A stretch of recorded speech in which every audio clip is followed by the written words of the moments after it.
Sejam bem-vindos aqui mais uma vez no canal Sica Dica e eu, Felipe Siqueira, vim aqui nesse vídeo falar de um assunto que rodeia a humanidade desde os primórdios. Já vou avisando que aqui eu vou falar algumas coisas como fatos e não como opinião, antes que haja já algum mal-entendido, né? Mimimi. Para começo de conversa, vamos trocar uma ideia aqui de algumas coisas de conhecimento popular. Vamos supor aí, você é uma mulher de pele bem branquinha, mas sempre quis ter a pele bem bronzeada e morena, e acha que assim é muito mais bonito. Aí você se pega pensando, como seriam meus filhos se eu tivesse relações com um homem de pele branca, bem desengonçado e estranho? Ah não, eu quero um filho que seja assim também, de pele morena como eu gosto. E fica lá matutando. Se eu tiver filhos com um moreno alto, bonito e sensual...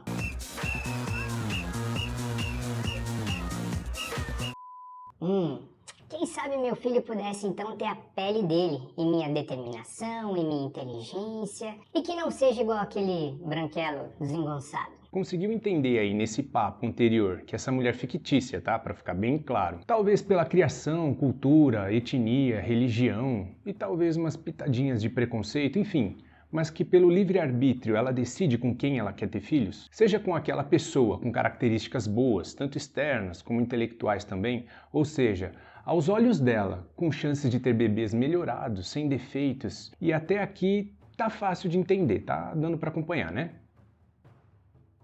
Mas se eu te dissesse que existiam muitas sociedades que determinavam como seriam as uniões em prol dos filhos que fossem algo conforme o esperado. E mais uma vez, seguindo a cultura, a política, a religião, a localidade, vamos dizer que certos dogmas também. E essas sociedades que obrigavam essas uniões, muitas vezes também puniam os que não seguissem essas regras, em especial quando envolviam pessoas importantes, cargos altos, de níveis altos de hierarquia desse povo. Civilizações bem famosas faziam isso durante toda a sua história. Por exemplo, os egípcios, romanos, os gregos, que ou eram obrigados a se casarem e ter filhos com pessoas da própria família, às vezes até mesmo entre irmãos, primas, família em geral, simplesmente casamentos combinados entre famílias próximas com grande poder, e isso para poder manter as relações sociais. Além disso, os filhos que nasciam com defeito eram simplesmente eliminados, ou seja, problemas de uma formação física, mental, o sexo.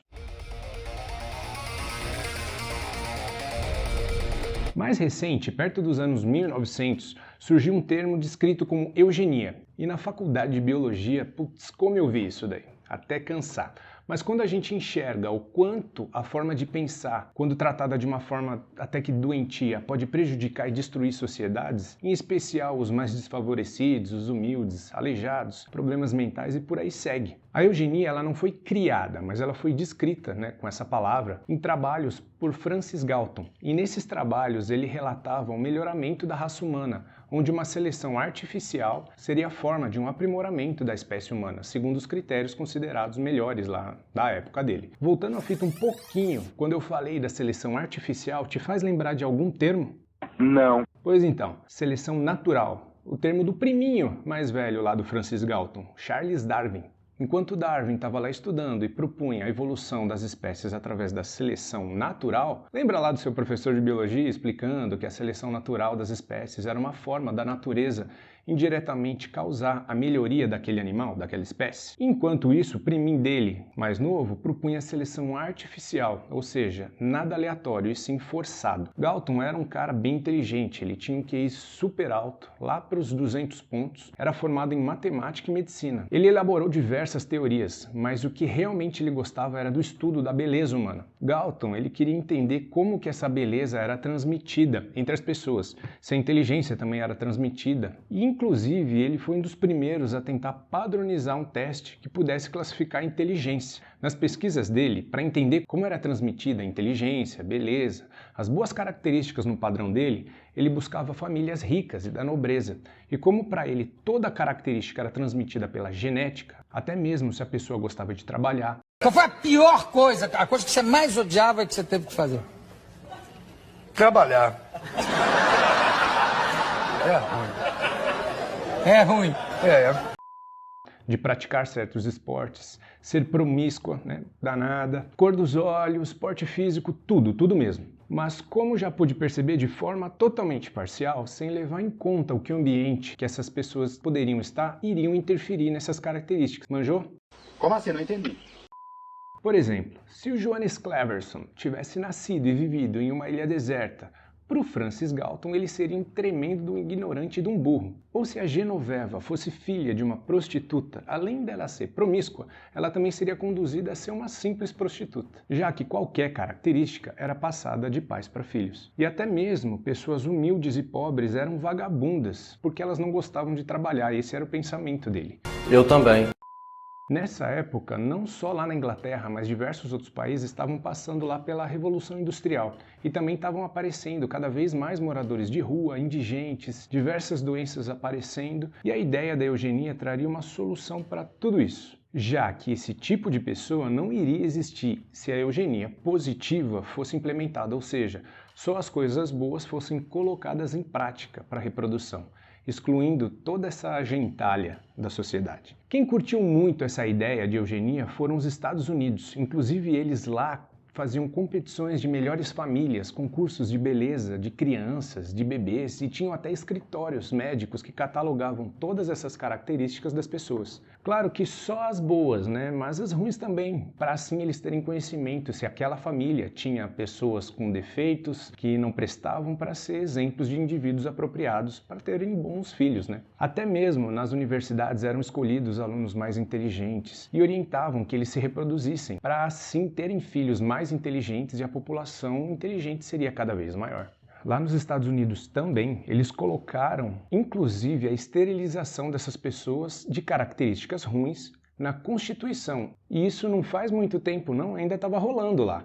Mais de 70 mil pessoas foram castradas, que é essa esterilização, lá nos Estados Unidos até a década de 80. Ou seja, virou regra que as pessoas com doenças, criminosos e diversas outras coisas que fossem contra a vontade fossem esterilizadas. Isso é a chamada de eugenia negativa. E foi os bonitões lá da terra do tio Sam que inspiraram os nazistas a imporem essa teoria da eugenia lá na Alemanha. Como já devem, imaginar, o nazismo queria acabar com quase todas as raças. E não só isso, também excluir e não permitir que pessoas com doenças pudessem procriar. Durante o governo nazista existiam leis como a de Nuremberg que proibiam que judeus tivessem relações sexuais e, claro, filhos com os arianos, a tal raça nobre e superior a todas as outras. Além de matar diversos judeus e negros por conta desse ideal mórbido, também matavam diversos pacientes de clínicas psiquiátricas, pessoas com quaisquer outras doenças físicas também. E aqui no nosso Brasilzão de meu Deus, será que teve eugenia aqui também? Bom, claro que teve. Com certeza, como sempre, o Brasil querendo imitar os padrões lá da Europa. E quando a eugenia estava lá na moda, lá pela Europa, um médico brasileiro chamado Renato Kell veio de lá e trouxe diversas dessas ideias eugênicas aqui para o Brasil. O Renato era o representante da Bayer aqui no Brasil. E aí vai uma curiosidade da Bayer, hein, que muitos não sabem, por sinal. Ela era quem vendia os gases que eram usados para matar as pessoas lá nos campos de concentração nazista. Sabia dessa? Bom, Bayer é bom, mas já teve seu passado obscuro. O Renato também criou a Sociedade da Eugenia aqui no Brasil, e ela servia para trazer as novidades, os estudos da eugenia de outros países para cá. Ao contrário dos nazistas, a eugenia aqui no Brasil era voltada contra os pobres e os negros, o que ajudou e muito no absurdo racismo instaurado contra os negros, fazendo que essa etnia se distanciasse cada vez mais da igualdade. Tinham até propagandas absurdas aqui de sabão, que mostravam crianças negras usando esse sabão e ficando brancas, trazendo essa ideia de sanitarização como ideal de raça. Agora aqui, hein? Para você mostrar mesmo que você é da pureza, da nobreza e mostrar para toda a sociedade suas boas características é você deixando o like aqui. Tá pensando o quê? Que mais seria? Se inscreve aqui no canal também e manda esse vídeo aí para todo mundo que você gosta e bora fazer esse canal crescer. Aquele abraço, valeu, falou, fui!